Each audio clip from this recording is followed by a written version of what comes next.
Hi, everyone, Roosevelt families. My name is Miss Miner. I am the one of the sixth grade English language arts teachers, and welcome to back to school night. So I'm going to share my screen to show you some slides.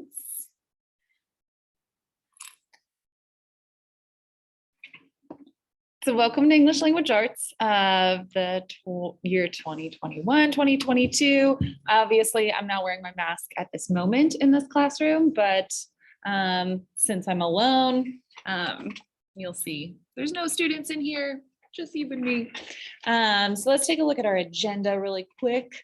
I'm going to go over a little bit of information about myself, my teaching philosophy. I'll show you our syllabus for this year and show you how to access that.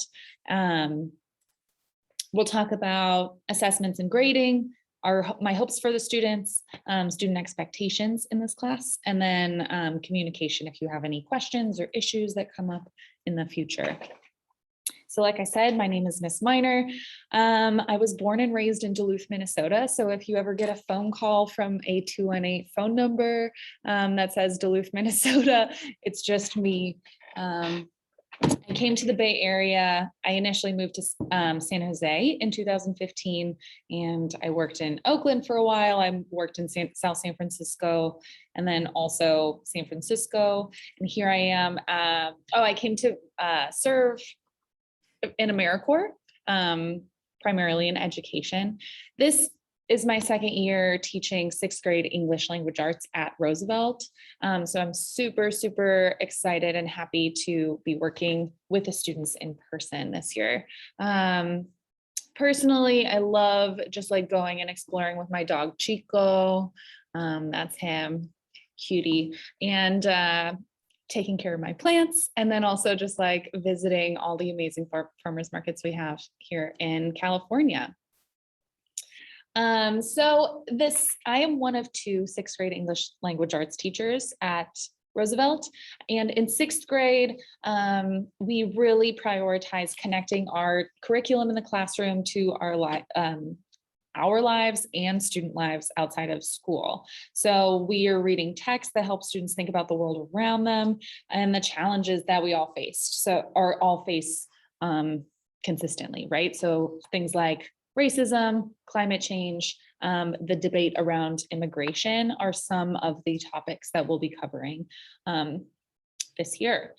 We also believe in perseverance in the face of obstacles. So this class is an opportunity for students to revise their work after making mistakes, reach out for support from their teachers and community when they are feeling challenged, right? So the idea is for students to learn and grow as people. Our syllabus is linked on these slides. It's also shared in the email that I sent to you. So please pay attention. I'll show you our grading section. We just want to make sure that students and families and trusted adults understand what our grading policy is. What is true to be our grading policy in sixth grade carries over into seventh grade and eighth grade. So the sooner we get used to that, the better. So I'll go over our grading policy in a moment, but the books that we'll be reading this year, we started with the book Stamped. We're closing up our unit on that today and tomorrow, actually. We'll be starting a book called New Kid next week.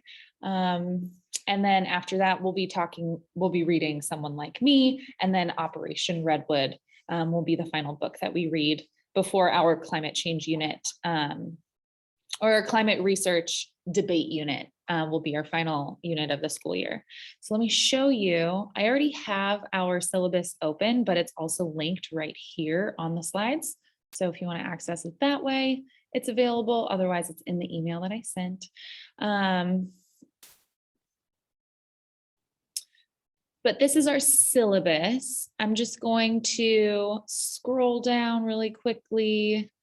The spiral overview. We're starting with our narrative unit, talking about New Kid, we're going into informative writing. When we're talking about someone like me, then we'll read Operation Redwood as a research unit, and then we'll end with our persuasive writing and argumentative unit. Classroom commitments, you are free to look at this on your own, but our grading rubric goes from missing, which you'll earn a 50% on if you are missing any assignments, a 0, it means that you made no attempt at that assignment, earning a 1 all the way up to a 6. We in 6th grade or at like in the English language arts department, if you are meeting grade level expectations, that means that you earned a 4 on that assignment. So 4 is our target zone. After that, if you're exceeding and going above and beyond, if you're exceeding expectations, you can earn a 5 and up to a 6. So let's aim for a 4. That means that you are exactly where you need to be in terms of grading. Okay. Yes, so assessing student learning and progress on that 1 to 6 scale. Students know that they've met grade level standards with a score of 4. All of our major assignments are graded based on a rubric. So students will practice looking at these rubrics and learning how to navigate them and what they mean. But students will know what they are being assessed on before they are assigned to that project. All grades, all scores are posted on Student View and Parent View, but specific feedback I give on Google Classroom. So when you're looking at your Student View and seeing like the numbers and you want to know more about why you earned that number or on that grade or on that assignment, you can go to Google Classroom and look for that specific feedback in my comments on the assignments. They're kind of separate, but I want to provide you, the logic behind the score. This is our grade scale one more time.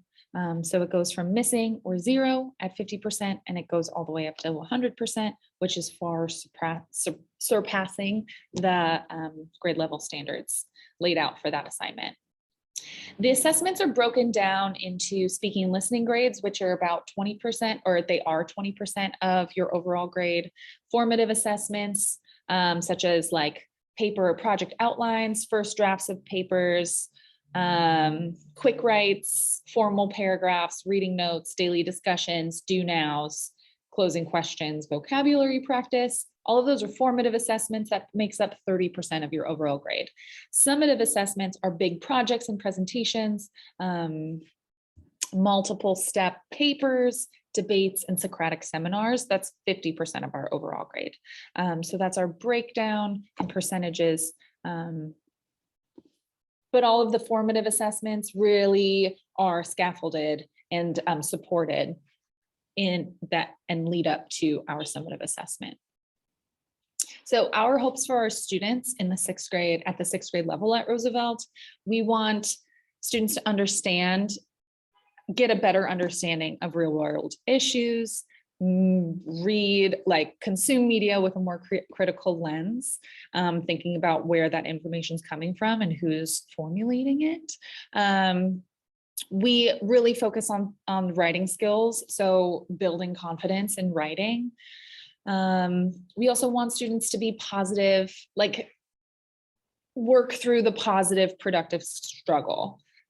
So understanding that, yes, things that we work on in class are challenging, but that's the way that we also learn. We also want students to have a greater sense of advocacy for themselves. I'll talk about this in a moment, but 6th grade's a big step. So advocating for themselves as learners and also advocating for others in their community. And then also just have fun and be engaged in our first year back in person for school. So like I said, 6th grade's a big step. So students are going to be learning how to advocate for themselves as students by asking for support, right? In like one of my personal goals is to become comfortable addressing uncomfortable moments, becoming comfortable in the uncomfortable.